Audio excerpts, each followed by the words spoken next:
बिस्मिल्लाहिर्रहमानिर्रहीम। अस्सलामु अलैकुम नाज़रीन। क़यामत के दिन अल्लाह के दरबार में उम्मती हज़रत नूह अलैहिस्सलाम की तबलीग से मुकर जाएंगे।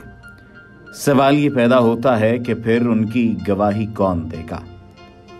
आज की इस वीडियो में आपको ये तमाम तर मामलात जानकर हजूर नबी करीम सल्लल्लाहु अलैहि वसल्लम का उम्मती होने पे फ़ख्र होगा। रोज़े क़यामत काफ़िरों पर तौहीद के इनकार के हवाले से अल्लाह की जानिब से फ़र्द जुर्म आयद की जाएगी, लेकिन वो अपना जुर्म कबूल करने से इनकार कर देंगे और कहेंगे कि उन्होंने हरगिज़ शिरक नहीं किया। काफ़िरों पर तरह तरह की गवाहियाँ पेश की जाएंगी, लेकिन वो अपने जराइम से इनकार करते रहेंगे। हत्ता कि हज़रत नूह अलैहिस्सलाम को उनकी उम्मत पर पेश किया जाएगा तो उनकी उम्मत उन्हें पहचानने से ही इनकार कर देगी। ऐसे में उम्मत मुहम्मदिया हज़रत नूह अलैहिस्सलाम की गवाही देगी। नाज़रीन, क़यामत के रोज़ अल्लाह की तरफ से मुशरिकों का जुर्म साबित करने के लिए ज़मीन के इस टुकड़े को जिस पर वो शिरक किया करते थे पेश किया जाएगा। उस दिन रात और महीने को भी पेश किया जाएगा जिसमें वो शिरक करते थे। हज़रत आदम अलैहिस्सलाम को जिनकी औलाद के अफ़ाल रोज़ाना उनके सामने पेश किए जाते थे और मलाइका को जो उन्हें कलम बंद करते थे उन्हें बतौर गवाह बुलाया जाएगा, मगर मुशरिकीन उन गवाहियों से भी मुकर जाएंगे। उसके बाद उनकी ज़ुबानों पर मुहर लगा दी जाएगी और वो कुछ भी बोल नहीं पाएंगे। उसके बाद उनके आज़ा गवाही देंगे कि उनसे कौन कौन से गुनाह सरजद हुए। गवाही ख़त्म होने पर मुशरिकीन अपने आज़ा को लान तान करेंगे और कहेंगे कि हमने सब तुम्हारे लिए ही किया था। इस पर उनके आज़ा जवाब देंगे कि हम खुदा के हुक्म से तुम्हारे ताबेदारी में थे, अब उसी के हुक्म से बोले हैं।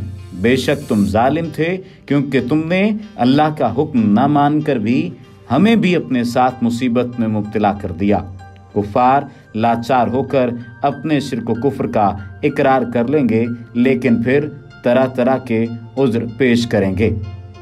कुफ़ार कहेंगे कि वो अहकाम इलाही से बेखबर थे, जिस पर अल्लाह ताला फरमाएगा कि मैंने पैगंबरों को मुअज़्ज़ात देकर भेजा और उन्होंने मेरे अहकामात को इंतहाई अमानतदारी के साथ तुम्हारे पास पहुंचाया।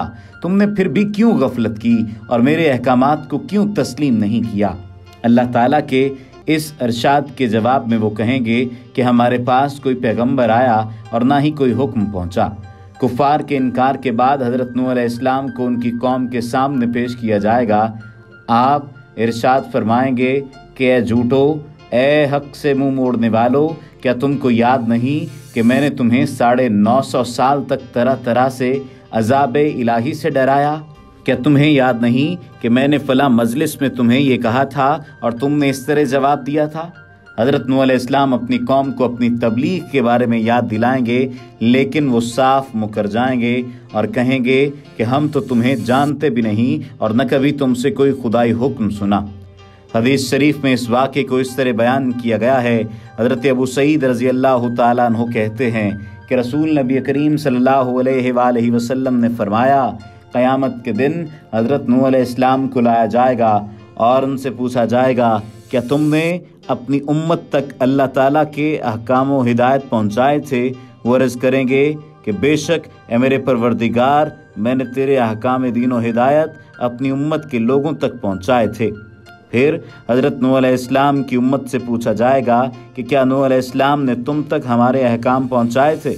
वो लोग इनकार करेंगे और कहेंगे कि हमारे पास तो कोई भी डराने वाला नहीं आया।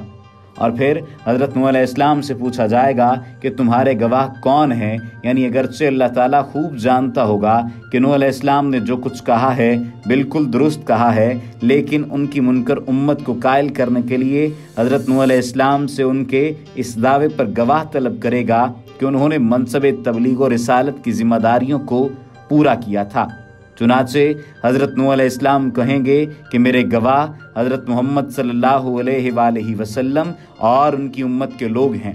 उसके बाद रसूल नबी करीम सल्लल्लाहु अलैहि वसल्लम ने सहाबा कराम रिज़वानुल्लाह अलैहिम अजमईन से फरमाया कि तब तुम्हें पेश किया जाएगा और तुम ये गवाही दोगे कि हज़रत नूह अलैहिस्सलाम ने उम्मत को अहकाम इलाही पहुँचाए थे।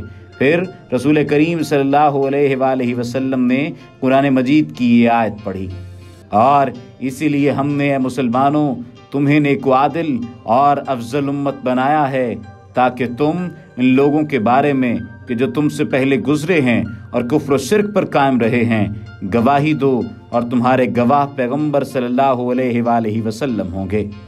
امت محمدیہ کی جانب سے گواہی ملنے کے بعد کفار ایک بار پھر معذرت کریں گے اور کہیں گے کہ اے خدا، ہم گناہ گار ہیں، لیکن ان خرابیوں کا باعث اور لوگ تھے، بس ہمارے عذاب کو ان کی گردنوں پر رکھ اور ہمیں واپس دنیا میں بھیج دے تاکہ ہم نیک اعمال کریں۔ جواباً ارشاد ہوگا کہ تمہارا عذر قابل سماعت نہیں، ان کے جو بھی نیک اعمال ہوں گے انہیں ختم کر دیا جائے اور برے اعمال کو برقرار رکھا جائے گا۔ اس کے بعد حضرت آدم علیہ السلام کو حکم ہوگا کہ اپنی اولاد میں سے دوزخیوں کا گروہ علیحدہ کر دیں۔ آپ عرض کریں گے کہ کس حساب سے جنتی اور دوزخی الگ کیے جائیں، جس پر اللہ کی طرف سے حکم ہوگا کہ 1000 میں سے ایک آدمی جنت کے لیے علیحدہ کرو اور 999 لوگوں کو جہنم کے لیے علیحدہ کرو۔ یہ حکم سن کر لوگوں میں اس قدر ہلچل ہوگی جو بیان سے باہر ہے۔ اللہ سبحانہ و تعالی ہمیں رسول نبی کریم صلی اللہ علیہ وآلہ وسلم کی زندگی پر عمل پیرا ہونے کی توفیق عطا فرمائے۔ وما علینا الا البلاغ المبین۔